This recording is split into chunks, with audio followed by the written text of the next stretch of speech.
Eu não sei quem eu peguei de carona alguns dias atrás, mas uma coisa é certa, eu tive muita sorte. Eu dirigia para casa muito tarde, enxergando tudo embaçado de cansaço. Eu conhecia essas estradas de cor, era o caminho que eu mais fazia para voltar do trabalho. Eu nunca encontrava ninguém por lá, principalmente depois das 22 horas. Por isso fiquei surpreso ao ver uma silhueta com o polegar erguido na beira da estrada. Era um homem de uns 40 anos, eu diria, mas ele estava vestido de forma estranha. Ele usava uma camisa, uma bermuda e sandálias. Coisa normal, você vai me dizer. Isso é certo. Mas não para dezembro, enquanto a neve já cai há dias. Aliás, esse é um dos dois motivos pelos quais parei. O outro é que eu tinha certeza de já ter visto esse homem antes. Estacionei longe e abri a janela do passageiro. Quando a silhueta se inclinou, pude ver o rosto dele. Era claramente alguém que eu conhecia, já que eu o havia recebido no meu trabalho algumas horas antes. O cliente fazia pedidos frequentes conosco. À noite, eu o ouvi falando com meu chefe sobre uma festa para a qual ele tinha sido convidado. Um churrasco selvagem no meio da floresta. Por isso, fiquei ainda mais surpreso ao vê-lo vestido assim. Então pensei que ele tinha perdido uma aposta ou que tinha bebido uns copos a mais. Talvez até mesmo os dois. Sorri para ele e perguntei para onde ia. Meu sorriso ele não retribuiu. Por outro lado, ele respondeu bem a questão. Antes da parada, da próxima vila, a cerca de 3 quilômetros, ele carregava uma mochila pesada no ombro, então achei que era seu acampamento. Ah, entendi, respondi. Achei que a noite dele ainda não tinha começado. Antes disso, havia uma floresta ali. Vai encontrar amigos, é isso? Não vou ver ninguém. O rosto dele tinha algo assustador. É muito pálido, tenso e tem a boca especialmente fina. Mas o pior, ou melhor, o mais perturbador, é que ele estava babando.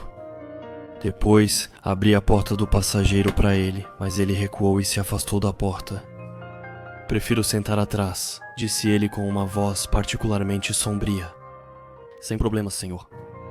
Não me lembro do seu nome. Você vem sempre ao trabalho, mas sou ruim com rostos. Desculpe mesmo.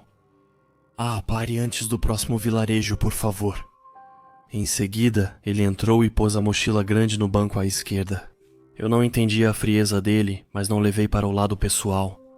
Como já disse, ele era cliente frequente e amigo do patrão.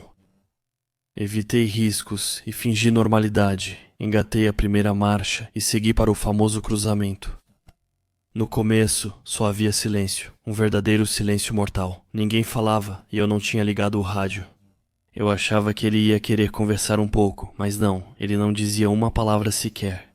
Eu podia ver o rosto dele pelo retrovisor, mas toda vez que eu olhava, ele fazia o mesmo. Era perturbador, não conseguia olhá-lo sem que ele me encarasse. Então preferia olhar para a estrada, evitando dar uma olhada no retrovisor. Enquanto o silêncio persistia, ouvi sons estranhos atrás. Eram tipos de arranhões, não arranhões contra o banco ou o interior da porta. Não, era como se estivesse arranhando carne viva. Vi de relance que o homem atrás coçava o rosto, mas quando olhei pelo retrovisor, ele parou e me encarou direto nos olhos. Nesse momento, lembro de ter sentido como se fosse uma forte enxaqueca, enquanto ele me olhava. Ele abriu a boca lentamente e me perguntou: "Está tudo bem, senhor?" Ele falava de forma monótona, sem emoção. "Ah, sim, claro, está tudo bem. E você?" Ele não me respondeu e apenas continuou me encarando. Não percebi de início, mas ele sorria. Encarei-o por um momento, esperando resposta, mas logo senti grande desconforto. Ele não ter respondido poderia ser frustrante, mas seu rosto parecia congelado no tempo e o sorriso não mudava. O jeito como ele me encarava parado me deixou muito desconfortável. Parecia que eu olhava para uma foto, uma especialmente assustadora. Desviei o olhar e quando voltei para a estrada, pelo canto do olho, vi que ele voltou a coçar a pele, ainda mais forte. Um arrepio percorreu todo o meu corpo e eu mal podia esperar para chegar àquela droga de parada. Então eu dirigi por aquilo que me pareceu horas, enquanto o visor à direita do meu painel mostrava que tinham se passado apenas alguns minutos. A enxaqueca que senti desde a carona piorava e estava cada vez mais difícil de suportar. Eu não entendia por que o tempo parecia tão longo. Era quase surreal.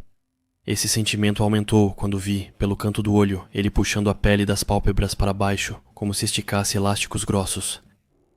Eu me assustei e imediatamente olhei pelo retrovisor, mas nada, exceto que ele também me encarava e também sorria para mim.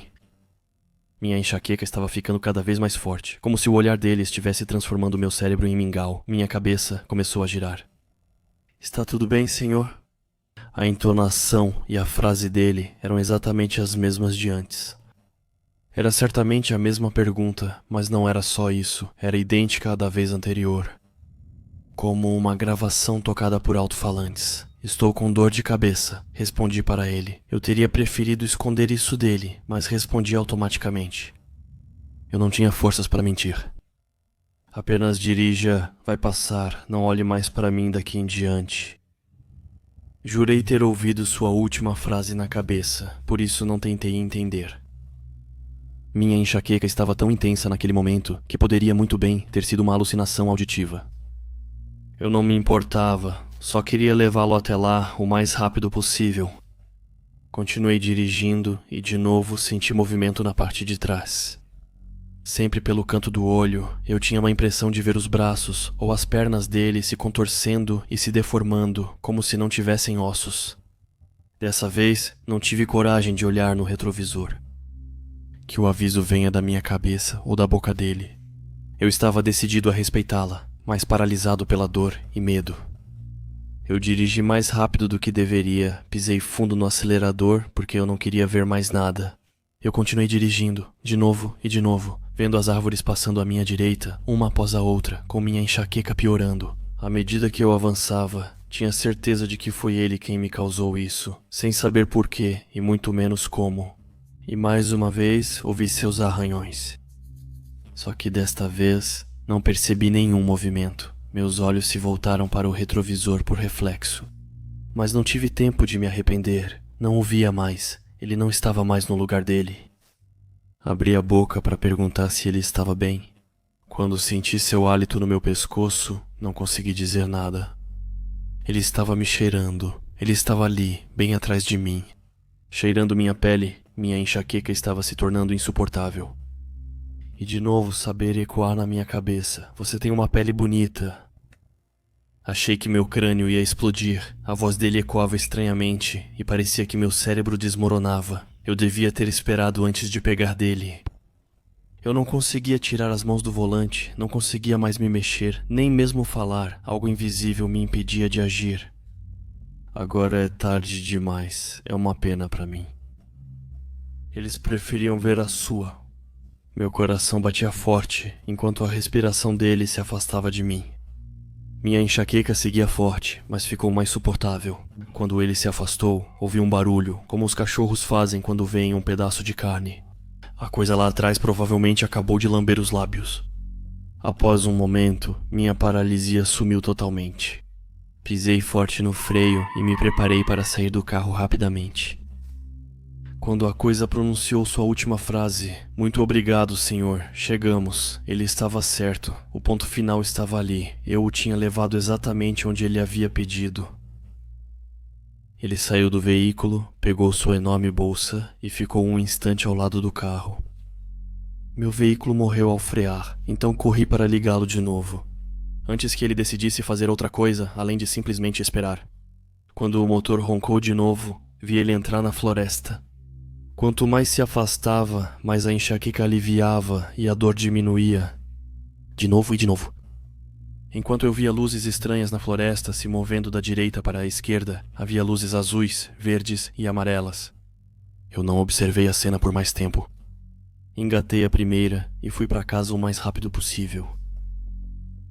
Quando cheguei em casa, sem dúvida por causa da enxaqueca que eu estava sentindo, desabei de sono e dormi mais de 10 horas, um sono sem sonhos.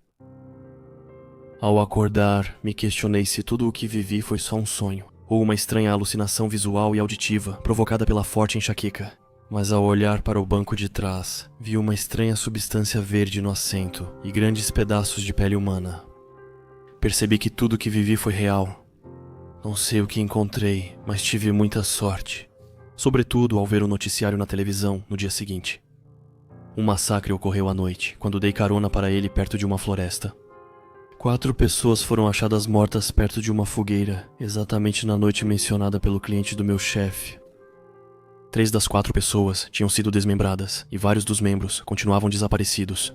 Eles não foram muito precisos sobre isso, mas eu soube imediatamente o que aquela coisa carregava em seu grande saco. Aquilo claramente não era o acampamento dele. Quanto à 4ª pessoa, ela foi encontrada quase intacta. Segundo a mídia, era um homem. Seus braços e pernas permaneciam no corpo. Todos os membros dele estavam lá. Por outro lado, havia uma coisa que ele realmente não tinha mais. Era a pele dele.